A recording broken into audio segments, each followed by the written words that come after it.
When I was a kid I had this toy, Jeep toy, which was Kenya written on it. And since then Kenya was in my mind. So continuing on the story from before, I had an accident with my leg, and I was just staying in my room for 3 months, immobilized, not able to walk, and I was thinking about my dreams, and I was contemplating what should I do, where should I go, and then I remember the Jeep, and I was like, I'm going to Kenya no matter what, even if I beg on the street, I'm going to Kenya. And yeah, well, I approached the volunteer organization in Serbia, in Belgrade, who helped me immediately. When they heard that I want to go to Africa, they all jumped. They were like, well, yes, let's go, we'll send you. And after 2-3 months, I was already on my way here.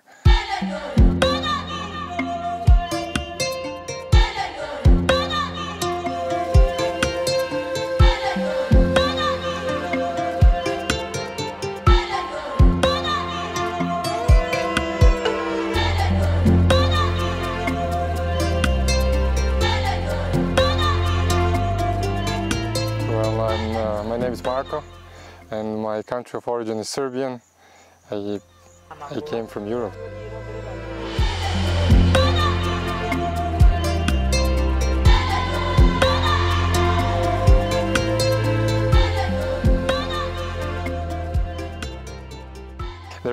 There is a whole story behind it, but I finished a couple of universities, master's degrees, and when I was about to engage myself with a career, I've seen that it will not be the work that I wanted to do, and I really wanted to help people. That was the main reason why I was studying security studies.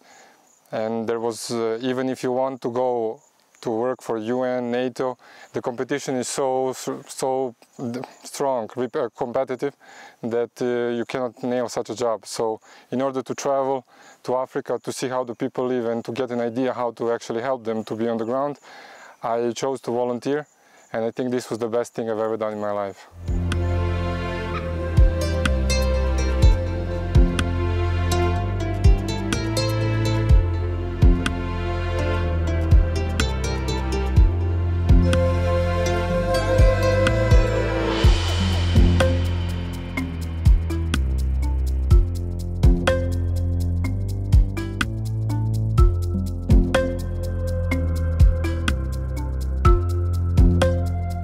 My program was 1 year as a volunteer officially, but I was doing a project which needed more time than just a year, and to see it through, so I don't leave things unsettled and unfinished, I've decided to stay a couple of months more. So yeah, it's been 15 months maybe, all in all. I think I've seen my time even before I came here. I traveled a lot, and I've studied in a couple of places around the world, and I've realized that to actually understand the place, to get into the frequency of the place, to get into how everything operates, you need at least 4 to 6 months. So that's the reason why I decided to stay longer than, I mean, a year. But once you go through all the cultural shocks, meeting the people, meeting the environment, and then you realize who you are and what is the place, and then it's magical. It transforms you as much as from the inside, and it also, when it transforms you inside, you can see everything differently. Just living in Oloisukut and seeing all the animals, I'm a big fan of wildlife. I mean, a fan, you cannot say that. I love animals. What can I do?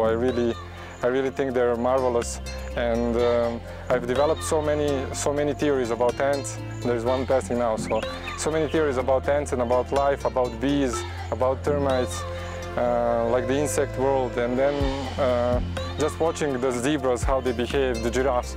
It's a really educational for me, who have always been only on computer or studied from the book. So empirically speaking, I've learned more just being here, and I love it. I love what I'm becoming.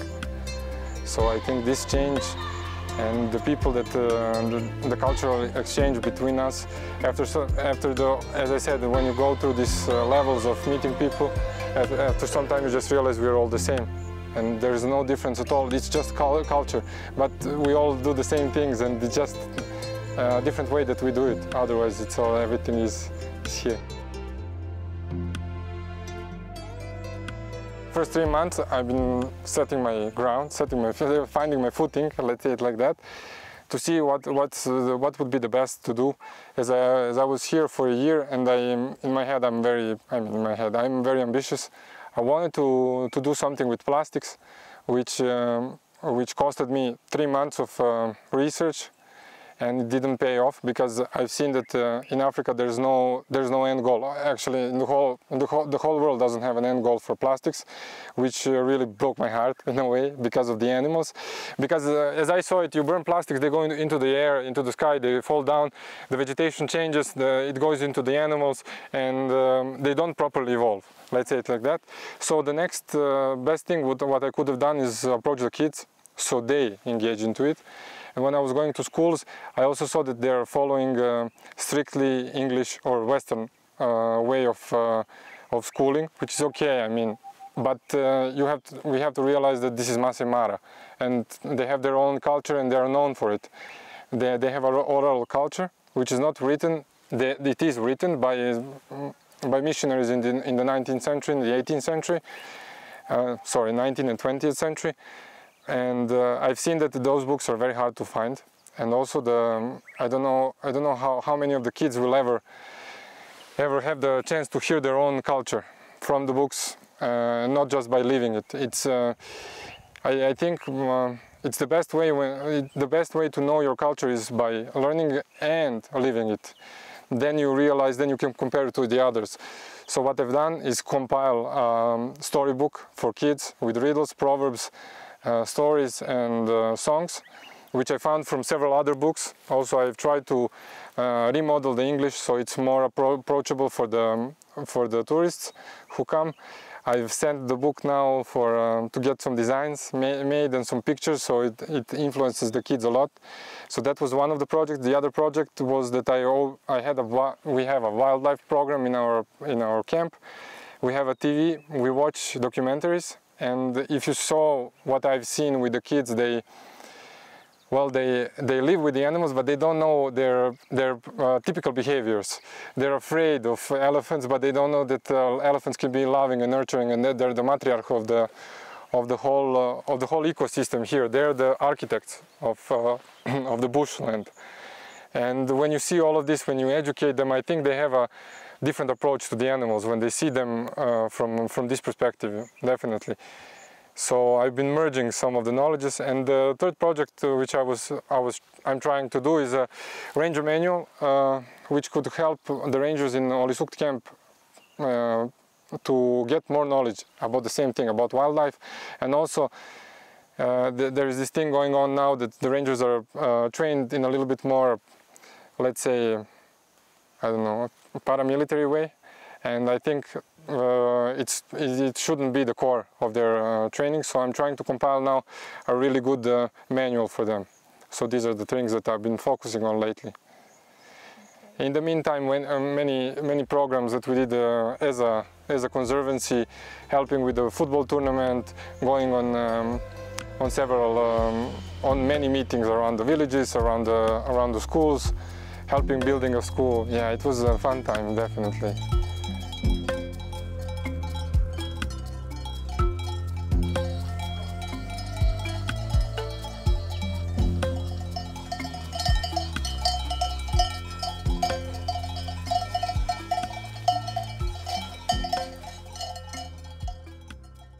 What wasn't? Well, there is this, I think it's like a cultural difference between the Europeans and the Africans. It is about, it's about time and doing things on time. Also, when you need something, you really need to put all your energy, everything you have, resources on your disposal just to get it done. What hurt me the most is that that some of the ideas which I wanted to do, I've realized that as a volunteer with a lot of ambition, ideas, it's not possible without money. Then even if you're an organization, it's very hard to to get all the elements together. And then even if you get approval for, I was doing a water tank project, a small thing, and I realized that even if it gets approved, it needs 3 months to get it to be revised, and then another 6 months just to get it approved, and then another 1, 2, 3 more months just to get the water, just to get the fundings. And then let's not talk about how much time it would need to construct it. So even if you have a water problem now, you're not gonna resolve it in a year or so. So yeah, the time goes slower, I would say here. I would, if I had support, financial, and also if somebody listened to me, I think the transformation would be just fast. That's why I lean to my own projects, which depend only on me and my time. So that was the only bad thing, I would say. The others, yes, they arise as I go, but then I realized that I was also doing something bad. I was not doing something accordingly. There was a misunderstanding, or I didn't see all the elements through before reacting.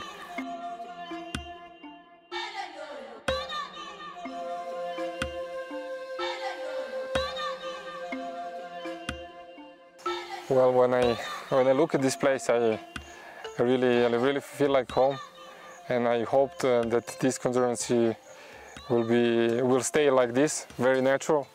And then one of the things that I've realized is that the animals that are in this conservancy are very relaxed.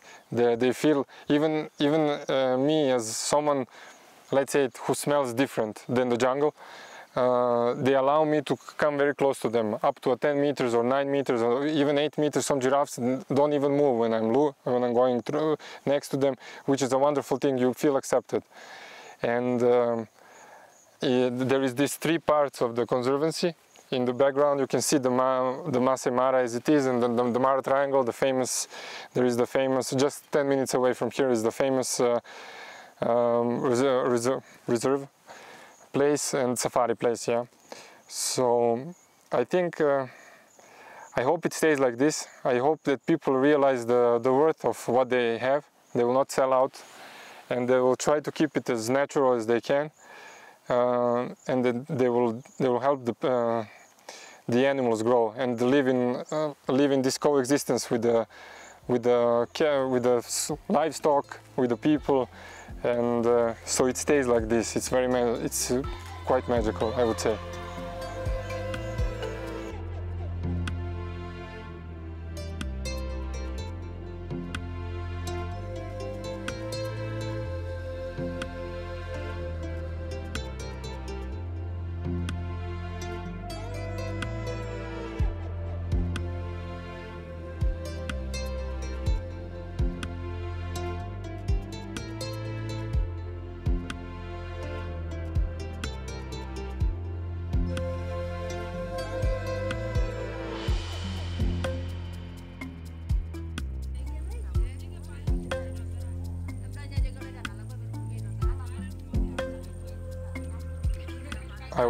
I would say that just to come here you have to have a special call of the nature. It's a place where it cannot get more real than this, I would say. You're on the brink of living in the jungle, living in the bush. This is not a jungle, this is a bush. Some parts are like jungle, but you have to have this inner call where you are ready to rise with the rising sun, where you can look at the skies, look at the moon, and appreciate such things, where you appreciate every plant, every bird song, and you're not looking just to take pictures, or to have this thing of I went to Africa, I stayed in the bush, but you need to really want to come here and make a change. And by just having this impulse of making a change, the nature will change you in return, and much more than you can realize. This is like coming back to your roots, I would say. This is really a wonderful place to be. I'll be honest, I was thinking between Japan Africa and now in the Kenya, and I'm so sure. And I've been to many camps in the meantime in Africa, in Zimbabwe, in Tanzania, in Zambia, and around Kenya. Yeah, so I traveled a lot as well, and I can tell you that this camp, it doesn't get any better than this. If you know what you're doing, if you know what you want, then I hope it stays forever like this, so people have the same chance like I have.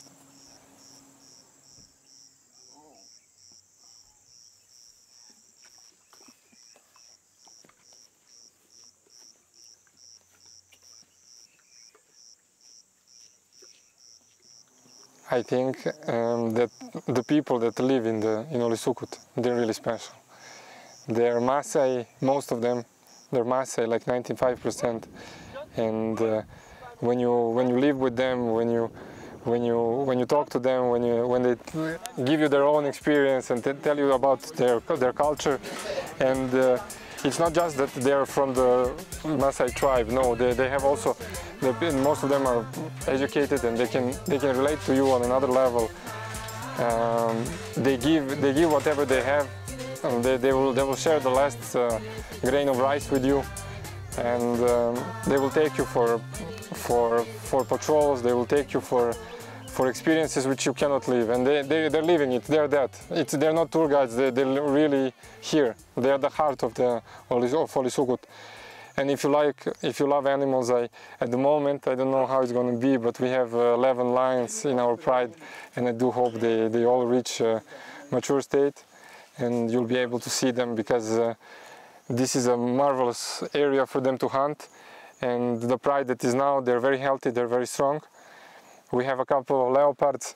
I haven't met one yet. In this camp, I'm very sad. There was one cheetah. And what I can tell you from what I've seen, and this is my observation, the wild animals are so intelligent. If they see you once, they will always, they know you. That's it. They're not like domestic animals. I mean, even our cats, they're so smart. And if you come to see this, if you want to know that animals have soul and they have intelligence, personality, definitely, you should come and see this.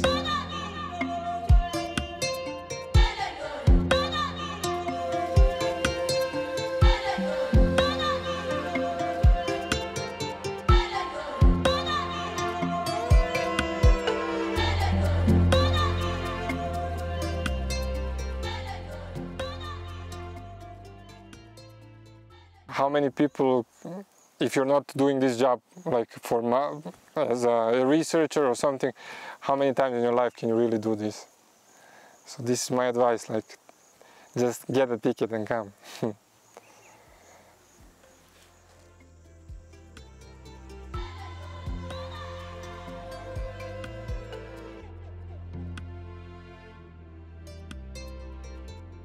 So for all the volunteers there, I want to tell you that volunteering is okay. I'm a supporter of that. Yes, you can go see very cool places for cheap money, which otherwise you would have to pay 2,000–3,000 euros or more. But I wanna tell you just. I know. So, first of all, always take the maximum amount of time that you can take, because you cannot do anything in less than 3 months. Not even then. I would advise 6 months to stay wherever.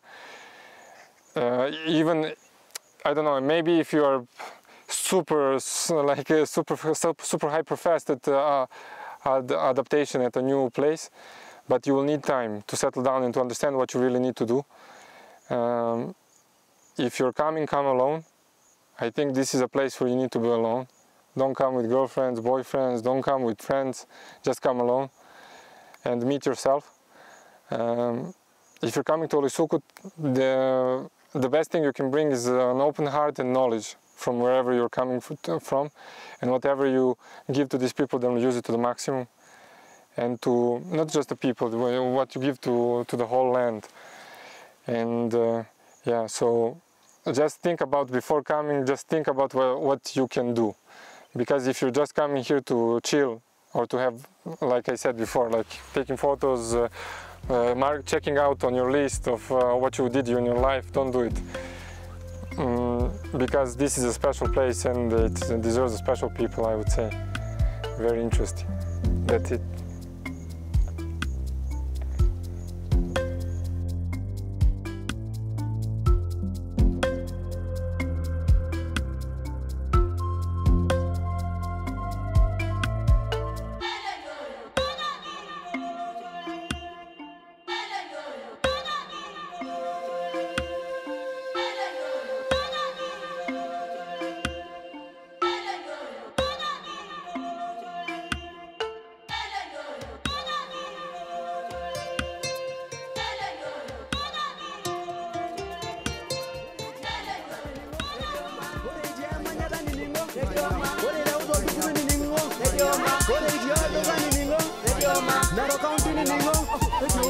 Kajiado County ni ningo, Samburu County ni ningo, Kesu Mika Kopo